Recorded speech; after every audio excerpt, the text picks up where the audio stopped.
I'm a writer. I know dialogue. That's a fountain of conversation, man. That's a geyser. Interesting. Interesting. Yes, provocative. Oh, Daddy, stand back, man. Woo! Rock and roll! Welcome to Booked on Rock, the podcast for those about to read and rock.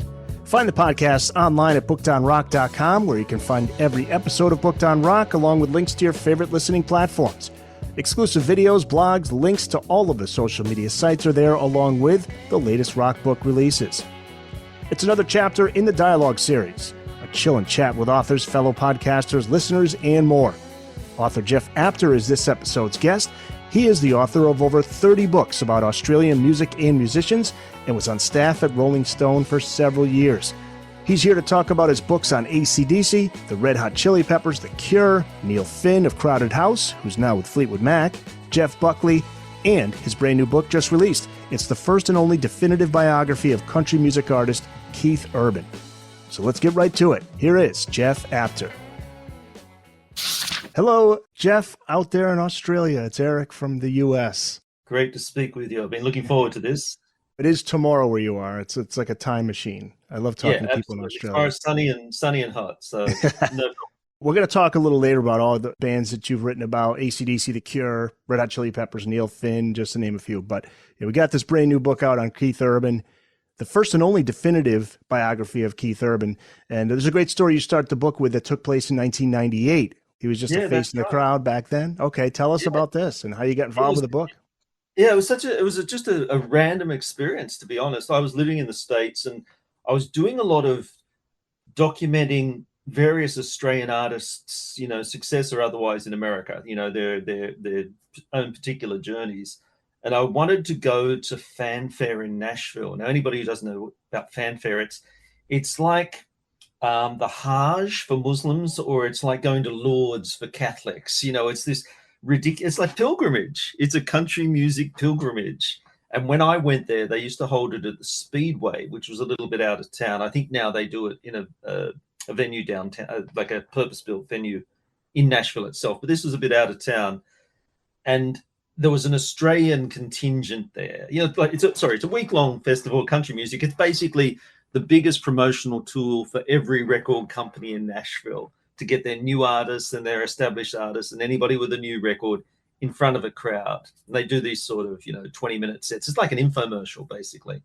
I was there covering, there was 4 Australian artists playing a showcase. And to be honest, they didn't stand a chance. The idea that you could crack Nashville by doing, a 20-minute showcase at the Speedway on a Wednesday afternoon and then a little acoustic gig at the Bluebird. That's not how it works. But I was there to cover them and to provide a bit of color and do this story.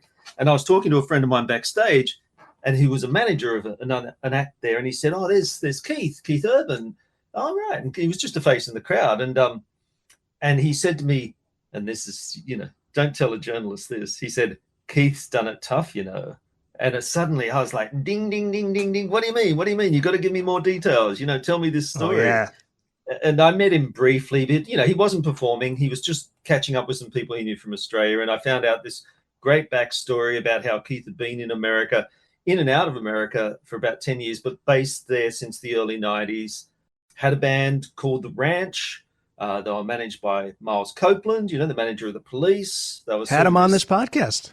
Yeah. Yeah. Oh, there you go. Yeah. They were really a great band. They were this really hard rockin' country 3-piece with Keith up front, really shredding on the guitar, and a really solid band. They've been touring around. They got a deal with Warner's. They recorded a debut record, but it just went to hell. I mean, they were, it was that classic case of making their first album, trying desperately to please their bosses, who were then saying, "That song's great. Now go and record it with a fiddle. Go and record it with a new guitar solo." And, if you look at the credits of that album, which surprisingly stands up pretty well, they used every single studio in Nashville and, within the, probably 100-kilometer radius of the city. And songs were recorded over and over again, and they brought in different musicians. It was just a mess, and it all fell apart. They were getting great praise from fellow musos who come and see them play in town. Like, they were really a crack band, really an ace band, but they didn't fit in. And this is the period in country music, what are we, late 90s. You know, Garth Brooks is still huge. Shania Twain is still huge. It's a very country kind of pop sound.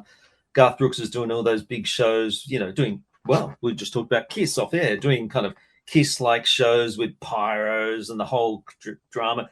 Here's this rockin' three-piece playing little clubs and really impressing players. They weren't really pulling a big audience, and it just fell apart. And Keith, when I met him briefly that first time, I think he'd just been through rehab. You know, he really fell apart. But when I went back to Australia soon after, you know, my curiosity was really piqued. It's like, I knew Keith Urban in Australia through country music circles. And, you know, basically he'd left. He'd gone to America and, you know, no one was really sure how it was going.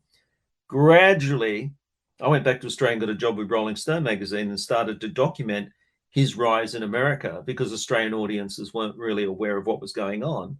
And it was just great. I was just there at the right time. You know, he got out of rehab. He got a solo deal with Capitol.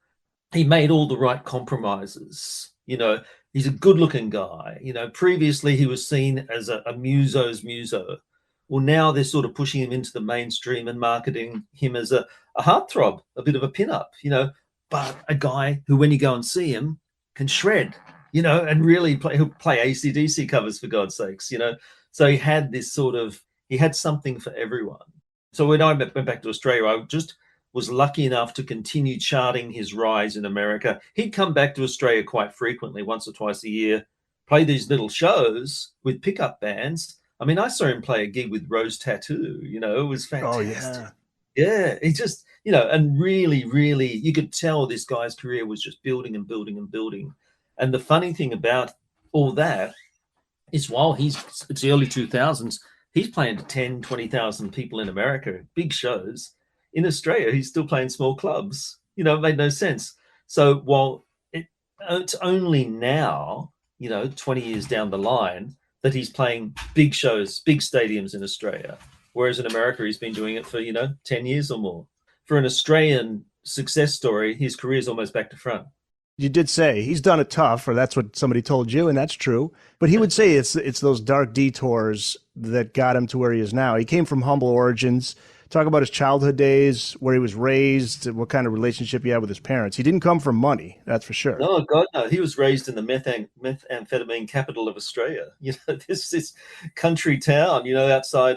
It's about, I think, about an hour out of Brisbane. Brisbane is a capital city, but it's still a big country town. He was raised in an even smaller country town, you know, and the likelihood of him, because he always had this dream of going to Nashville and cracking Nashville in particular, was very unlikely. I mean, his dad's job was running the local garbage tip.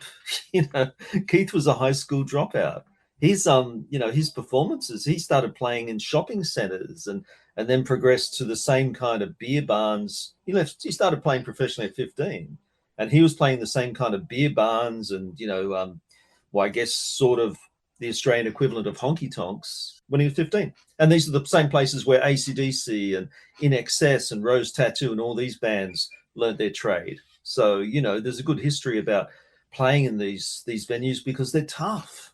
You know, audiences are pretty busy getting drunk, you know, and you've got to really hit them over the head to capture their attention.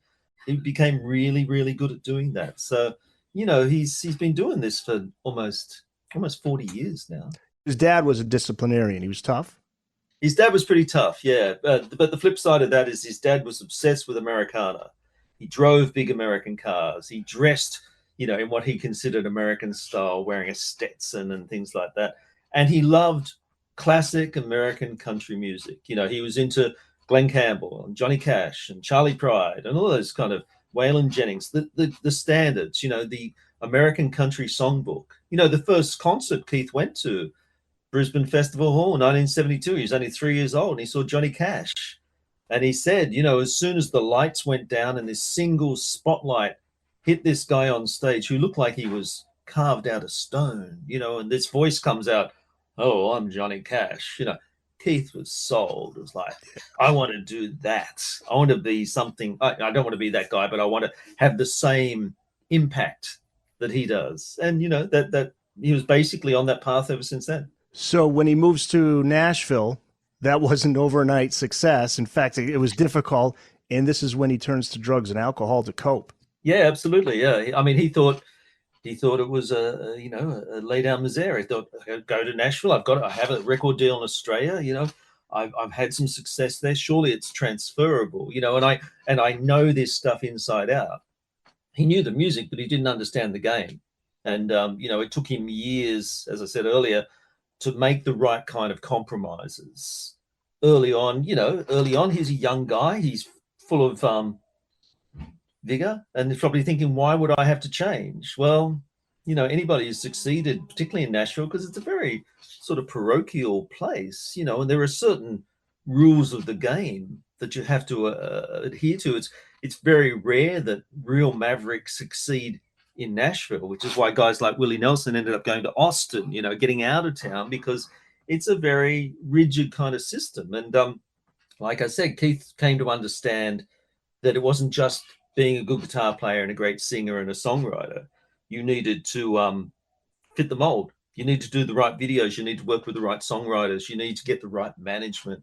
You need to have the right people at the record company who really are championing you to, the people who go out and sell those records. So, he got to understand how to play that game. It took several years. I mean, it really wasn't until the early 2000s that he really started to break through.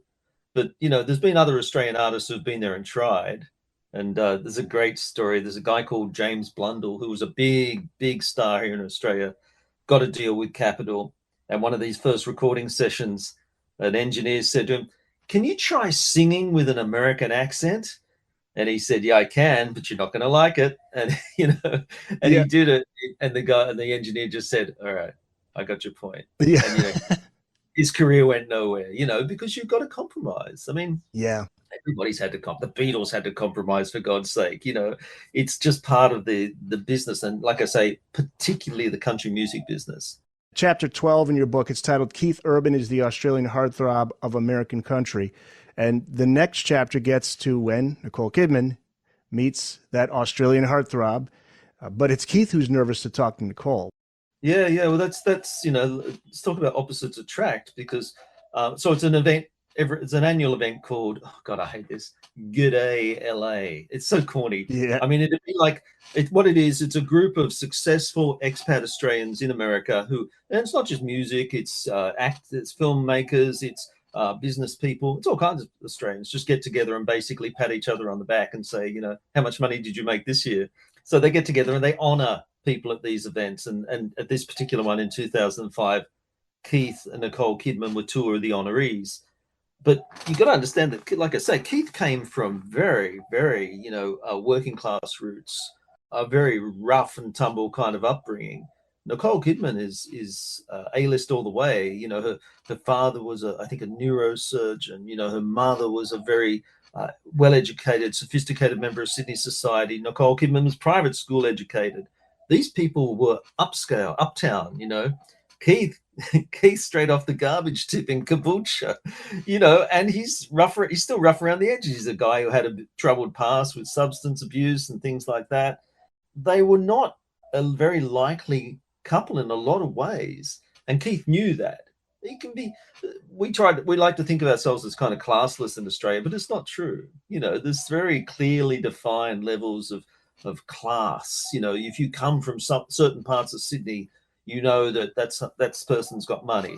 That person comes from a well-heeled family.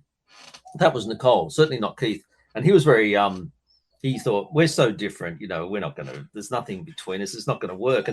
But Nicole Kidman had just come off that weird relationship with Tom Cruise. She was going through that horrible divorce. It was all very public, and frankly, Keith was the anti-Tom. He was grounded. He was a working class guy. He was someone who was very not really touched by celebrity in anywhere near the same way as Tom Cruise was, And I guess, although she never stated it openly, Keith was probably the perfect person for her at that time, given her circumstances. She wanted someone who was real. And of course he was attracted to her anyway, and it just worked. They just connected. I think they were married within 18 months of meeting, something like Yeah. that. And then 2006 they got married. almost 20 years later, they're still together. They got a family. They got this great balance. They seem to be able to dip in and out of each other's careers and sort of accommodate each other. It's a really solid relationship. And he was still struggling with his addictions. When and how does he finally get clean and sober? Yeah, well, by that time, he'd done 2 spells in rehab. My understanding is not long after they got married, there was just it might have just been one drink, it was just a slip.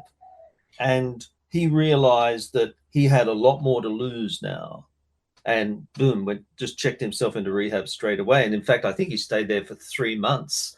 I can only imagine that the food must have been really good. Yeah. Or maybe the rooms are comfortable. I don't know. But he just said, I'm going to stay here until I'm confident that I can step out into the outside world and not be tempted anymore. And that seems to have been the case. So well done him. But it was very early in the relationship. I mean, the whispers were that there was a no screw up clause in their prenup. And he screwed up. But he owned up to it.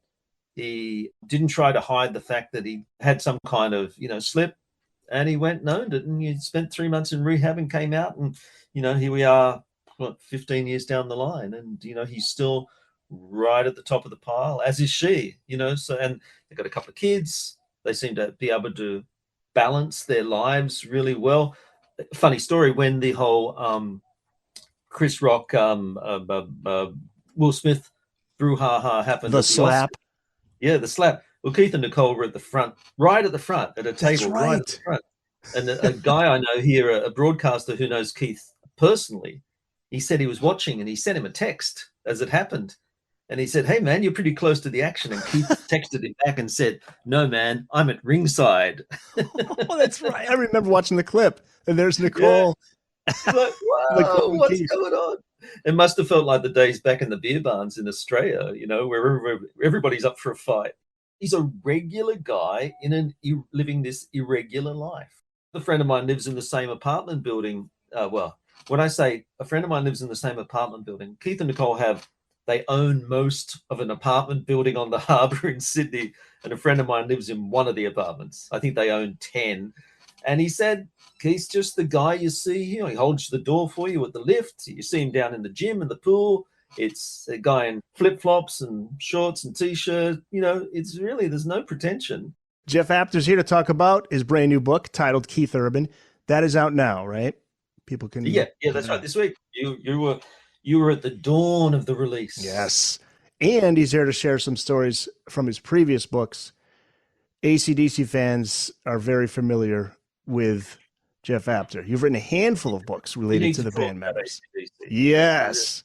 Love this band. And you were a ghostwriter for AC/DC bassist Mark Evans' book, right? Dirty Deeds, My Life, Inside, Outside of AC/DC.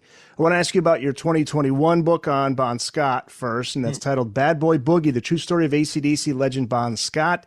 You said in an interview with Australia's The Leader at the time you were promoting this book that Bon should be remembered for what he did while he was alive, not how he died. And you also said that he was the last of the great larrikins. He was in the last generation of larrikins who could get away with being larrikins. Am I pronouncing it larrikins, right? Larrikins. Yeah, do you need an explanation? A larrikin is, I'm trying to think of an American equivalent. Jokester?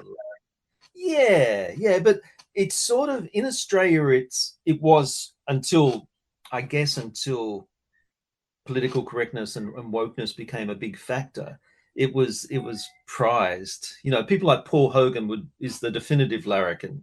He's a guy who could get away with certain things with a bit of a wink and a smile, and deep down inside, if anybody's going to be hurt, it's himself, not anybody else. A guy who would look at life as an adventure, Right.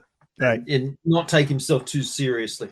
It's really important part of Australian culture not to take yourself too seriously.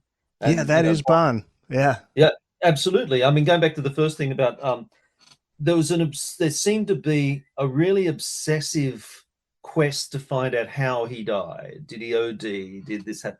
And I mean, who cares? Because if he didn't live the life that he did, we wouldn't be talking about him anyway. And I felt it was really unfair. Obviously, the guy's not around to challenge accusations and suggestions and whispers about how he ended up. It's a tragedy. He died. It's horrible. I'm sure he didn't want to go out. You know, he had a lot left to give. And AC/DC, of course, were just on the cusp of exploding. You know, the Highway to Hell had come out.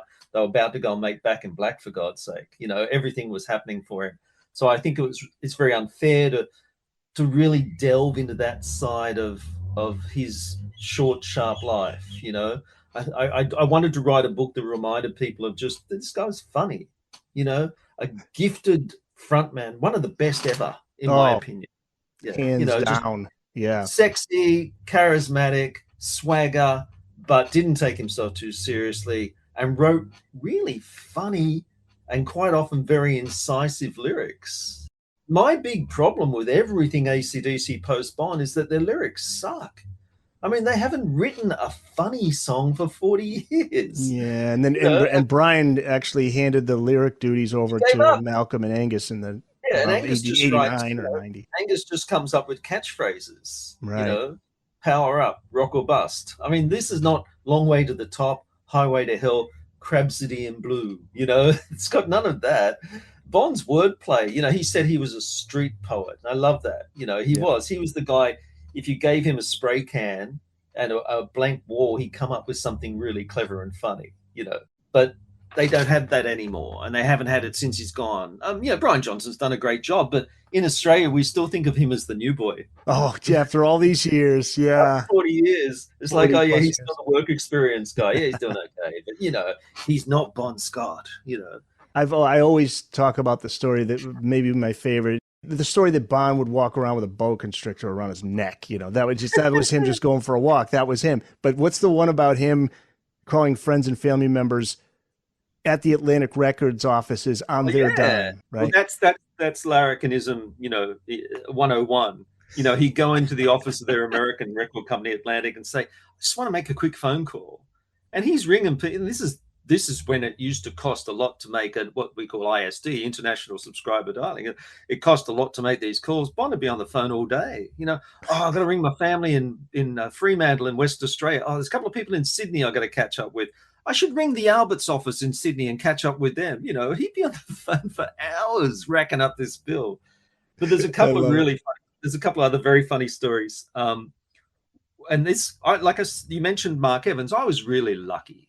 You know, I was an AC/DC fan. I was lucky enough to grow up in the 70s here when they were playing, you know, local venues, and got to see them in different, you know, really at that early stage with Bon out front.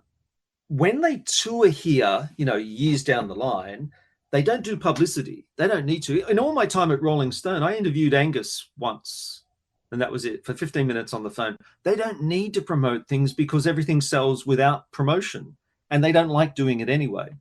So AC/DC were here on tour, and I think it was in about 2000, maybe 2010, around there somewhere. And what the local newspapers do is, okay, I'm not going to get Angus on the phone, so let's get someone who's connected with the band. And Mark Evans, for AC/DC historians would know that Mark was the guy, again, to me, was in the classic lineup, you know, with Bon Scott out front, right up to the time just before Highway to Hell. But he was there for, you know, Let There Be Rock and High Voltage and Long Way to the Top. You know, Power Age? Is he on Power Age? Power Age. Yeah. Fantastic record, you know. Considered the best by many AC/DC fans. And I would agree with that, you know. So Mark was there for this really. It wasn't like he was there for a couple of years. He was there for a long time, played lots and lots of shows. So they brought him out. A journalist contacted him when AC/DC was in town. And they said to Mark, you know, it's been a while since you've been out of the band, and surely it must be a difficult thing for you to see how successful they've become. And Mark said, I must write a book because it's cheaper than therapy. And I thought, this is really good. And it turned out he was a friend of a friend. And I just reached out to him. I said, you really want to write a book? Let's do it together. And, you know, and he'd already started. So I got to be his ghostwriter. And through him, I just got so many great AC/DC stories. I can imagine. But, you know, the best, there's two that really stick in my mind. There's one where Mark and Bon are sharing a room, and they're in Paris. This is about 1978. So they're starting to really take off internationally. And they've had a big night out with not just a big gig, but they've met a couple of very friendly locals. Okay. I'm going to put it that way. And, they've been on the road for 6 months now or whatever. And that I've spent time on the road with bands and it's like a vacuum. It's like a cocoon. That Spinal Tap joke about hello, Cleveland. Well, I get that. I can see how people after a while have no idea where they are. So they get up the next morning and they've had they played a great gig and they met these lovely, very friendly locals. And they get up and they're on one of those little balconies in a Parisian hotel room and they're looking out and there's the Eiffel Tower is just there. And Mark's sitting there with this great grin on his face thinking, this is fantastic, because Mark comes from the same kind of background as Keith Urban did, very working class. And Bond's looking out for ages. And Mark said, what's up, mate? And he said, it's really funny, Mark, that tower, they've got one of those in Paris as well. He just had no idea where he was. And the other one's a little bit more blue, shall we say. Hopefully there's no, this is not a G-rated show. No, it's not a G-rated show. There's in Australia, particularly in the 70s, you would have a tour program that they still do it now, but back then it used to be a really big marketing tool. And band members would get one of those standard Q&As. What's your favorite drink? What's your favorite movie? What color do you like? And one of the questions on the questionnaire was, what's your personal goal, or who would you like to meet? And this was Mark's first tour with the band. And when it was published and printed, his quote was, "I'd like to fuck Britt Eklund." And no one even looked at it twice. And they published it and printed it. And, AC/DC's audience back then, because there was a show here called Countdown, and it's like Top of the Pops in the UK, right? It's a pop show. AC/DC were on almost every week and got this big teenage audience. So some kid from the show's gone home with a program and shown it to mum and dad, who have completely freaked out, rang their local counsellor, all these gigs were cancelled. And, of course, Mark didn't fill out the questionnaire at all. Bond filled it out for him. And so they're sitting on the tour bus and all these gigs are being cancelled and there's all this furor and journalists are chasing them for quotes. And Mark's sitting there and he's devastated. He's like, oh, man, what's happened to me? I'm going to get kicked out of the band. This is terrible. And he's sitting on the bus feeling absolutely distraught. And Bond sat down next to him and Mark's thinking, oh, okay, he's going to come clean. It's all going to be fine. Because Bond was slightly older than the other guys too. So he was sort of seen as the senior member of the band. Bond sat down with him and looked at him and said, it's a tough time, Mark. But, the girl does have feelings too. And then walked away. He just couldn't own it. He just couldn't do it. Oh, man. But, that goes back to that whole kind of larrikin thing that I was telling you about. He's a prankster. It's a prankster. Some people can get away with it and some people can't. And Bond could. Interesting quote in the article I read. You said, if he lived, I don't think the band would still be around today. Why do you feel that way? I think he would have seen, I don't think he would have appreciated being or had any desire to be an aging rock star. When he died, well, he was more than, he was more he was 100% invested in the band. I don't think he would have put in more than another 10 years or so. I think he would have gone. He was a guy who liked his creature comforts too.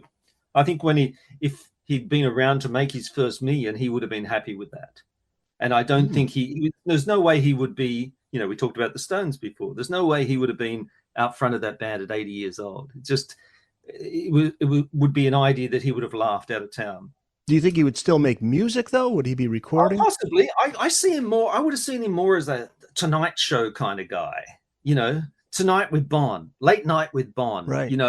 He'd have all his friends around. It'd be the best TV show you could ever imagine. He could invite all these great acts to perform and he'd just be on the couch, just cracking wise with people. I think that would have been more his line. And he was a smart guy. He was well read. He might have got into a whole bunch of other things. But I do think that the idea of being an aging rock star had no appeal for him whatsoever. The Booked on Rock podcast will be back after this. Two other extremely important names in AC/DC history who are sadly no longer with us. George Young and Malcolm Young, brothers of Angus. George produced the early AC/DC albums, Malcolm the rhythm guitarist of AC/DC, but more than just that. You wrote a book called Friday on My Mind, The Life of George Young. That came out in 2020. Can you talk about his importance to Australian rock music and AC/DC? Yeah, George is royalty. George Young and Harry Vander, they were together in a band called the Easy Beats. Easy Beats, Friday on My Mind was a huge hit in 65, 66. They were the first Australian band to ever have international success with an original song. That was a really big moment. Both immigrants met at an immigration centre in Sydney at a time when post-war immigration was really booming.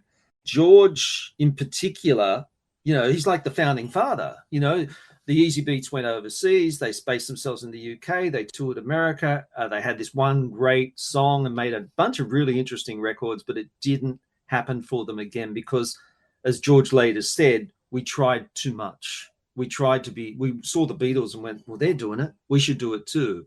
The reality was their best songs were the ones that were really simple and basic. The hits that they had here, songs like Sorry and the Wedding Ring and so on, these early songs that were really raw and rootsy and bluesy and just short, sharp, 2.5-minute songs. They went on to make these quite big orchestrated epics, great music, but it wasn't representative of what they really were. So anyway, the Easy Beats fell apart. I mean, there's terrible stories. They had all this international acclaim and their final tour, they ended up playing to a half-empty room out in rural Australia. No one was there. And at the end of it all, I think they pocketed $500 each. Thanks for the last, 6 years. It's been great. This is basically all it's achieved for you. George spent a few years in England working with his partner, Harry Vander. They came back to Australia. At this time, Malcolm and Angus weren't in a band together. Malcolm was in a band called, oddly enough, the Velvet Underground, the Sydney band, not the one with Lou and John Cale. But he was sort of a hired hand. And he'd seen the success. Malcolm and Angus George wasn't their brother. He was their idol. What he'd achieved internationally with the Easy Beats was unfathomable. Again, we're talking about real working class guys who came over as immigrants, who were high school dropouts. I think Malcolm had worked in the bra factory for a little while. And Angus had worked packing pornographic magazines. These guys were not. There's 8 children, right? Their parents had 8 big family, big family. Because there was this scheme, post-war scheme here called what we call colloquially the 10-pound pom, and it meant for £10, which was about $20, you could bring your family out from the UK and live in Australia, get a job, and start again. And for anybody who'd lived through World War II, particularly in England, God, you want to get the hell out of there and come to this, strange, sunny place at the bottom of the world, which is how come we have so many great musicians here, because so many of them came through this scheme. Anyway, so yeah, big family.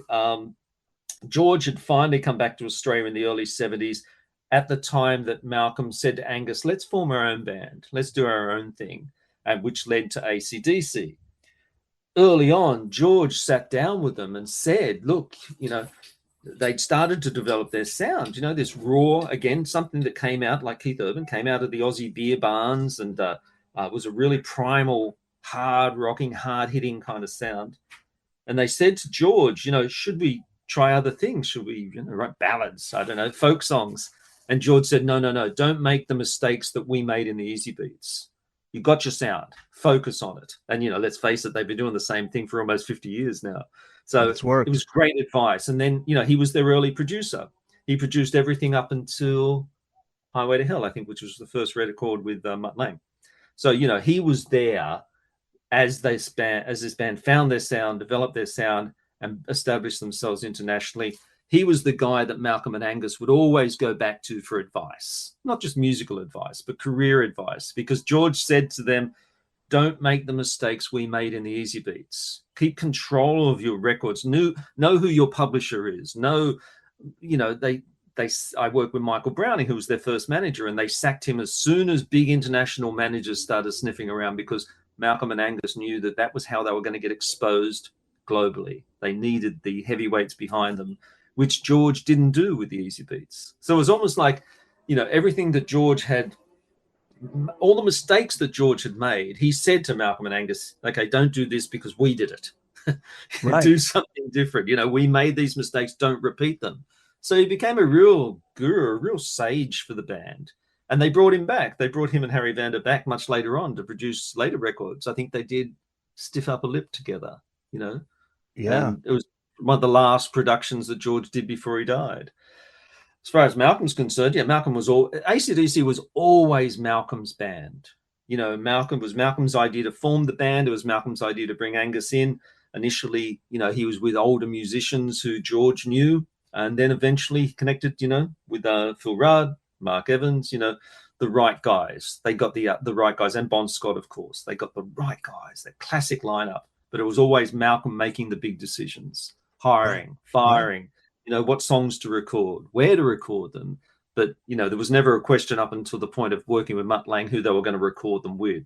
It was always going to be George Young and Harry Vander, and it was always going to be back in Sydney at a studio called Albert's, which is now a parking lot, man, and it should be it should be a shrine. You know, God. It's our Abbey Road. You know, so much great music was made there. So but yeah, the title of your book is apt. Malcolm Young, the man who made AC/DC. That says it all. The AC/DC thing is really interesting because, you know, a lot of people will say, hang on, they're Scottish, you know, hang on.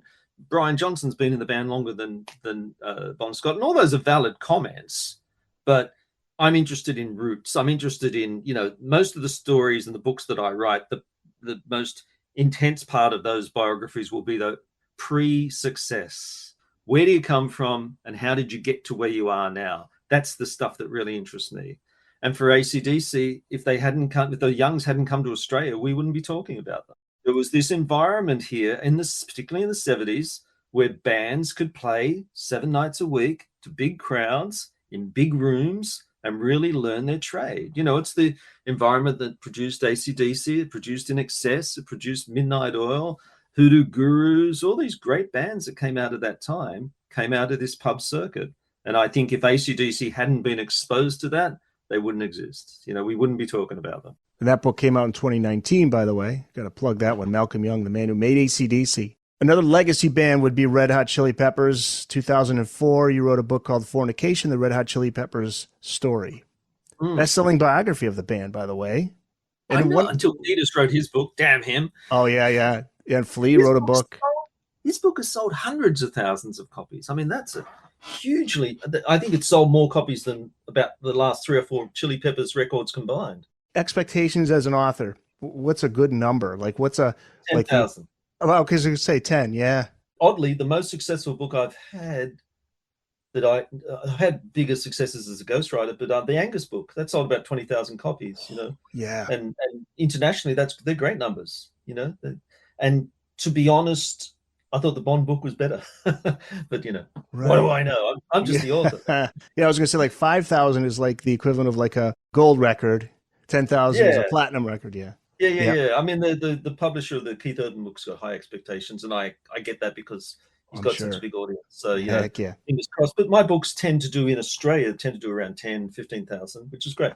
Yeah, that's awesome. You know. Blood Sugar Sex Magic from '91 may be their best album, but Chili Peppers have so many great ones. But that was supposed to be a double album.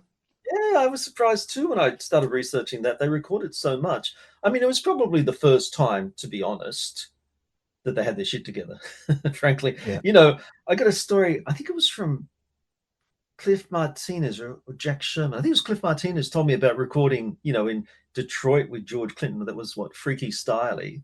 And, you know, he said we hadn't spent much time in Detroit. We couldn't work out why there was all this earthenware stuff for sale everywhere. They're crack pipes, man. Crack was an epidemic, you know, and young guys in a studio with George Clinton and probably a reasonable amount of money, you know, where most of that went.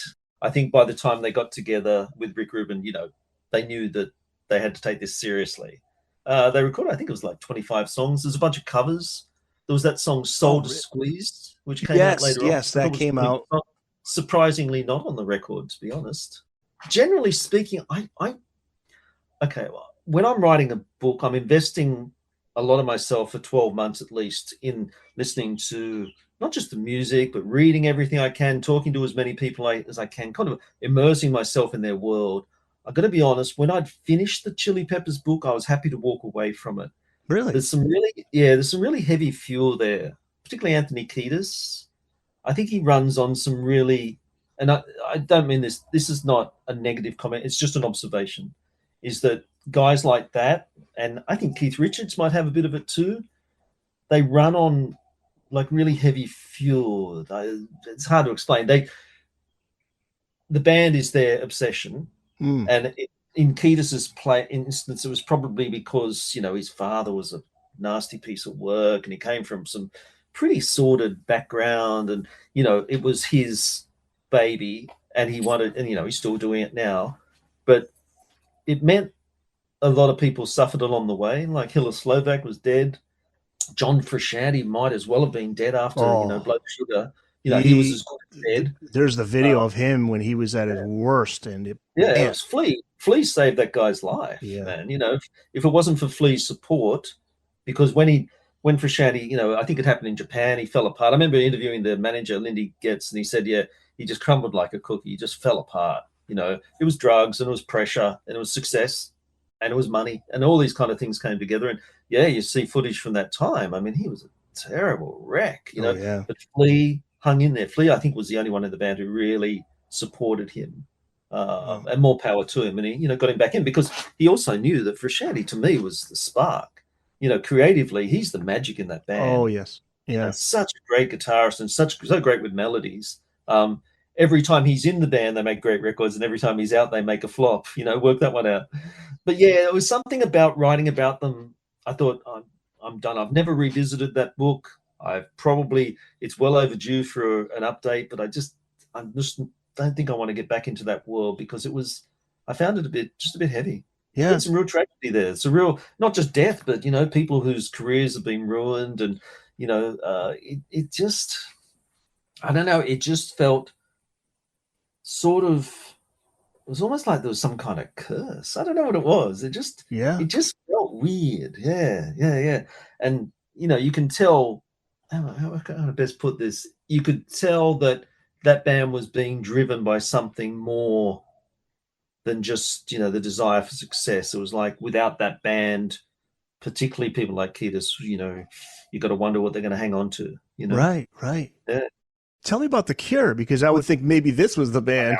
Although, I spent a lot of time with Lowell Tolhurst. And, to write the 2005 book, by the way, the story of Never Enough, the story of The Cure. Yeah, that's right. And Lowell, I noticed, has just written a new book on goth. So, he's getting around. But his experience that he related to me was pretty dark, alcoholism. Again, guys that came from a very blue-collar kind of background, who had all this great success and weren't quite sure how to deal with it. Lowell in particular. He was kind of like the Brian Jones of the band, phased out, right? Yeah, that's not bad. Yeah. Well, I think he got a push, but Lowell was ready to jump anyway, I think. Yeah. And I think he could see what was going on with himself and how bad it was. And, he knew that he needed help. But, he's been invited back into the band for various anniversaries and so on since. So obviously he's still got a really good relationship with Robert Smith, which is great. That's great to hear. Yeah, because it was kind of an ugly end there. Like he was on drums, he was part of the songwriting process, then he's kind of not anymore. And then Disintegration, he's kind of like, let's just throw him a bone and put him on the keyboards. It's like, it was weird. Yeah. Well, I remember speaking to him about that, and he said Disintegration was the perfect title, because that's exactly what was happening to me at the time. Yeah. But he's a survivor. Robert Smith is the ultimate survivor. I didn't spend any time with him.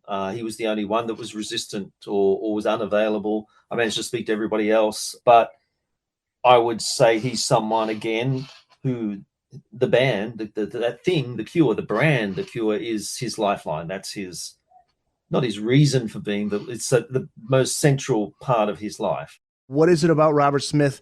Because there's so many lineup changes, people leaving, coming back. Simon Gallup he's been there most of the time, but even he had a falling out with Robert, even though they were like best men at each other's wedding or whatever. But what is it about Robert? Is he difficult to work with? Is he a perfectionist? Is he, what's the reason for all the... I think he's one of those guys who would expect everybody involved with his band, and it is his band, to be as dedicated as he is, as completely obsessive about it as he is. And you probably couldn't say that about all the other guys, They probably had, I don't think Robert has kids or anything like that. The Cure is his baby, so I would think that was the problem, is that, he would expect a certain level. It's like Fleetwood Mac, You know, when Lindsey Buckingham said, I got my own solo record and I don't want to tour. Well, to Mick Fleetwood, that would be blasphemy. It's like, you want to do what? Right. You know, Mick is that way too. yeah. I mean, you invest in Mick Fleetwood's case, what is it? 50 years. Well, it's the same with Robert Smith. Actually, with Mick Fleetwood, it's closer to 60, isn't it? My God. Yeah. Maybe around I remember like, Stevie Nicks saying, Mick he's the guy, man. He keeps this band going because he kept them going through the lean years when they were playing clubs in the early 90s before the big reunion. Yeah. I know. So, you go back to the late 60s too. Jeez. When, they had more members in that band than you would have. You could make a couple of soccer teams out of the members, ex-members of Fleetwood Mac. There was so many and weird stories, Peter Green, finding God, someone else finding LSD, and going off on these weird tangents where they didn't just drop out of Fleetwood Mac, they dropped out of life. Yes. They just disappeared. So again, there's a band that was probably running on some pretty heavy fuel too at certain times. Well, so I'm interested in getting your thoughts now because you've written books on the Finn brothers and Neil Finn. You wrote a book on Neil Finn too. So what do you think of Neil Finn in Fleetwood Mac? Like, how do you like that? Well, this side of the planet, it was a complete shock. Yeah. It was like I think Neil put out a tweet. It said something about mysteries of Stonehenge revealed, and yes, I am joining Fleetwood Mac. Yeah. Like, what? But as I dug into it for my book, it turns out that him and Mick were friends. Mick had been with the traditional, the classic version of Fleetwood Mac in New Zealand a few years ago on tour. Met Neil at an awards show, and they just clicked. A couple of old troopers, probably swapping war stories about life on the road, and they just found they became really good friends. Mick had worked with Neil on a couple of solo projects. He said, can you just come in and play some drums? No problem. And then when the whole, shit fight with Lindsey Buckingham occurred before this last tour, as soon as Buckingham said, I'm not in, Mick Fleetwood immediately thought, I'll get Neil. And Mike Campbell, of course. It is telling, though, that they needed two people to replace one. But, that's another story. But Neil, they were friends. And I think for Neil, it was just like, what is, a bizarre possibility, to go and play with such a big band. Because Crowded House, for all their success and Split Ends, they weren't playing to 50,000 people each night. Fleetwood Mac do. And, to have that experience, that's a once-in-a-lifetime experience to be able to do that. So I could understand why he did it. The money would have been fantastic. As I understand, he bought a house in LA with the proceeds. Ooh, good for him. Yeah, well done him. Did they play Don't Dream It's Over? Did they include Crowded House tunes on that Fleetwood? This is the big thing. This is the big thing.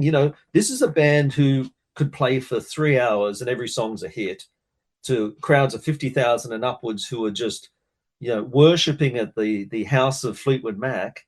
And Mick has said to Neil, I want you to do Don't Dream It's Over. And on some nights he did I Got You as well. He said, I'm going to give you your own spot. And Stevie Nicks would join him and they'd perform together. And that was one of the highlights of the shows, So it says eons about the respect that Neil has from fellow musicians and also, about the simple power of that particular song, Don't Dream It's Over. It's an anthem. It's a universal what a anthem. song! Yeah, it's an across the universe. It's one of those songs that just connects with everybody. I always I'm not a musician, but if I was, and I could be given 10 songs that I'd like to claim, having written, that'd be one of them. So it says so much that every night Mick would say, right, here's Neil's spot. And then it wasn't just Neil solo. Stevie Nicks would join him. It was really powerful stuff. Yeah. Well, what are they going to do now with Christine McVie gone? I mean, I think, again, going back to the Mick Fleetwood, the idea that he can't go on without Fleetwood Mac. So I think he's gonna bring him back. It's a weird one, isn't it? It's AC/DC without Malcolm. It's a strange situation. Whether they went on without her before. Remember when she retired? Yeah, that's true. She retired, didn't she? Didn't like flying. She was just done, and she came back. Yeah, it's weird. I don't know. I mean, I think Neil would be in the mix, but then again, I would imagine Lindsey Buckingham would probably say to honor Christine, he'd want to do something himself. So yeah, look, I honestly, I couldn't comment professionally. I could only just pass a personal kind of observation. Would be if for some reason they wanted to go back to this lineup, including Neil, and Lindsey Buckingham said no, Neil would definitely be in the mix. Yeah. And damn, Mike Campbell. my favorite guitarist, man. Hell Have yeah. him in your band, you're doing okay. And not a bad songwriter. Boys Yeah, of Summer. He sort of lived in Tom Petty's shadow a little bit, Yeah. didn't he? The Booked on Rock podcast will be back after this. I want to plug all your books here. We want to try to get to a few more. You got the Dave Grohl story from 2006. I mentioned the Finn brothers, the story of the Finn brothers, Together Alone, Split Ends, Crowded House, and Beyond. And then you have Don't Dream It's Over, the first biography to focus exclusively on Neil Finn. And what else? Well, you got the Jeff Buckley book. Jeff Buckley. Yeah, Jeff Two Buckley of them, had right? Two books. Yeah, well, I had the original book and I got the rights back and I rewrote it and I did a book with the photographer Mary Sear as well. I was involved with the Tim Buckley tour here in Australia with Gary Lucas. There's something about, particularly with Australia, Jeff Buckley, he wasn't around for a long time, but he toured That's what I was Australia. going to ask you. What is it that these musicians who have such respect for him? He made one album, sadly dies young. There's a really powerful connection in Australia for Jeff Buckley. He toured here twice, and it wasn't like he was on the road for a long time. The guy was 30 when he died, but there was great radio support here in Australia. There's sort of alternative radio that gets big coverage here, a station called Triple J, which comes out of Sydney, but is a nationwide station. And it's the station that all international tourists will go to immediately once they reach Sydney. They'll go and play a set in the studio or be interviewed on air on Triple J because it has such influence. It's like a cross between, I don't know, NPR and, whatever your coolest alternative station is. It's got that reach. And, he did sets with them and that got really great coverage, and suddenly the shows are full and he's booking more shows. There was something about, obviously, his voice, his on-stage charisma. Ladies loved him. There were amazing stories about the queues of women waiting to see Jeff after shows in Australia. There's also I got told this story. You got to understand, in Australia, the pub culture is pretty strong. When you play live, if you're not playing in a theater or an arena, you're playing in a pub, and people's time is divided between watching the band and getting drinks. In one venue that Jeff played in, they turned off the bar, they turned off the cash register while he was playing. And in Australia, that's the biggest accolade you could ever imagine, right? We don't want to think about anything except the guy on stage. I've never heard of that happening before. So he just connected really powerfully with an audience here. A lot of stuff happened to him here. The band that he was in, with Mick Grundle and Matt Johnson and Michael Ty, it fell apart in Australia. That second tour, by the end of that, they were done. Matt Johnson didn't even last the final show. My understanding is he just got up from his drum kit, walked out the door while they were playing, didn't come back. Things got quite heavy. I think there was a lot of music industry people kind of circling and buzzing around Jeff. He was going to be this superstar, but in Australia, the connection was much more pure. People just really related to his music and his performances. And when he died, that was Kurt Cobain level here. That was, it was big news. Accidental drowning. It was seen as a great tragedy. And people still talking about him here 25 years down the line, even last year there was another. Gary Lucas came out and was playing Jeff Buckley songs again. So amazing. That was this year. So it's pretty strong, the connection here. So for me to write about him, it was interesting because I got to write about that Australian experience quite strongly. So one album, 1994's Grace. One album. It's incredible, isn't it? Yeah. I mean, it's even Hendrix recorded half a dozen. Yeah. And then that mess of the second record, which should never have been released. It had some good moments, but it should never have been. It's called what? Sketches for My Sweetheart the Drunk. That's the first posthumous record that he was working on when he died, and it wasn't ready. Grace sold something like 500,000 copies here in Australia, which is just staggering numbers. I understand Australia and France were his two biggest audiences. Yeah, well, and here in the States, I hear a lot about him too. I mean, there are musicians in the States that have such respect for him. And the two books you wrote, 2016 is A Pure Drop, The Life of Jeff Buckley, and then there's 25 Years of Grace, an anniversary tribute to Jeff Buckley. That was in 20. Yeah, that's more about Mary Sears photography. Gotcha. With just my words are just wrapped around these beautiful images. My God, the book is just stunning. I'll send you a copy. It's fantastic. Oh, that'd be nice, man. Thank you. So the first and only definitive biography of country music star Keith Urban's out now through Citadel Books. You can find it wherever books are sold. And where can people find you online, Jeff? You have a website, I think. I do. Yes. It's just Jeff Apter, JEFFAPTER.com.au. Add the AU at the end for Australia. Right. I'm looking at it here, and it's got all your books, so people can pick up copies of all the books there. Yeah. Yeah. Look, and I'm. You can email me. Compliments are welcome. Insults, with as long as they're respectfully worded. Right. I'm open to that. Offers of money. Professional services. I'm here for you. How many books in all have you written? I think the I've top done of your 30. head. Wow, 30. Yeah. Yeah. I mean, it's. There's a funny thing here in Australia. Whenever you write a new book, my publisher sends me a questionnaire, right? You fill it in. And the first question is, what is your profession? Because in Australia, it's really hard to make a living as a writer. It's really, I mean, I think anywhere, I don't think that's a localized phenomenon. I think it's the same all around the world. It's hard. So I take on a lot of projects. I take on ghostwriting projects. I've worked with a number of different people as a ghostwriter, and I really love it because it's so different to writing under my own name. It's a totally different process. Writing under your own name is the lead guitar, man. You're out front, right? Right. Ghostwriter, you're a rhythm guitar. You might even be the bass player. You're in the band. You're just keeping the beat, and you got to just make sure you get to the finish line. So it's a totally different experience, and I really enjoy it. Thanks, man. This was so great, and I hope to have you back on again down the line because I'm assuming you will have more books to talk Eric, about. Next time we'll be mano in the studio together. Okay, Ooh, that'd be cool. I've got reason. I can't wait to get back. Actually, I want to come back and have a look at some of the places that my wife and I spent a bit of time in, and where we got married, and we used to go up to Toad's place all the time. Toad's place in New Haven, yes. Man, I saw Chris Whitley play there. I saw Pat Benatar play there. Pat Benatar was, how the stage is really low. You couldn't see Pat Benatar because she's so short. Yeah, I remember standing there going, where is she? I know, I can hear her.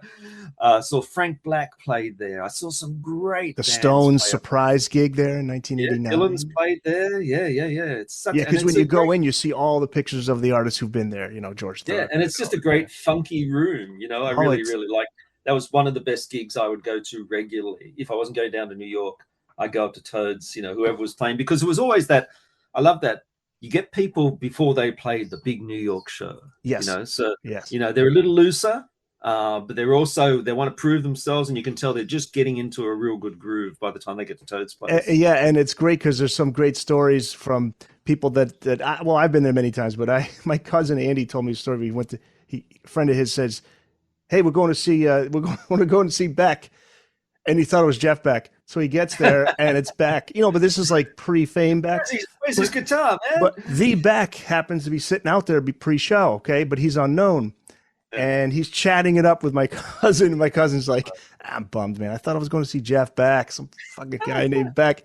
And and Beck didn't say anything. And then my cousin goes inside and there's the dude he was just chatting with on stage. That's so funny. That reminds me when we were, a part of my whole experience as a writer is drawn from a lot of things that happened to me when I was a teenager. I guess it's the same for most, particularly people writing about music or sport, and when I was a teenager, the big gig that we used to go to before we were old enough to go into pubs was this radio station. I mentioned Triple J. They used to be called Double J when they were just in Sydney, and they used to host Tuesday night live performances in the studio. And their studio was up on the edge of King's Cross, which is the red light part of town. It's 42nd Street. It's really 42nd Street in the 70s. Okay, get the picture? Yeah, and we were kids in the suburbs. We were way out in the boonies. It was like living in Long Island or somewhere where we came from. We'd leave school, go home, get changed, get on the train, go into town. And as our trip, it took about an hour, and we were all 15, and we'd find the oldest, the guy with the most stubble in our group would be the guy who goes into the pub before we get to the venue, and he'd come out with 10 drinks, while we're standing outside. Anyway, I remember one night we got to the show and you never knew who was going to play. It was always a surprise, and it was a live to air gig. And we'd sit in this little studio and we were sitting there, and I remember you get on the floor and there's a guy in front of me. This one night, he's got on this big straw hat. And I remember thinking, damn, I hope he's not here during the gig because I can't see a thing. This guy's straw hat is in the way. So the band gets on stage, plugs in. The guy in front of me stands up, takes off his straw hat. It's Peter Garrett. It's Midnight Oil. And this was 1976. They were an unknown quantity then. Yeah. And I remember going, wow. Firstly, no one had a shaved head back in 1976. I was going to say he's covering up that bald head. Yeah. And he's about 8 foot tall. He's like this Yes. giant on the stage. And Midnight Oil's a great band. Yeah, and we went. That was a band that we followed for years and years and years, just on the strength of seeing that. But I just remember sitting there going, "Who is this guy? Don't get in my way, man!" Oh, you're the so singer. Funny. Yeah. All right, Jeff. Thanks, man. Fantastic. Thank you so much for your time, Eric.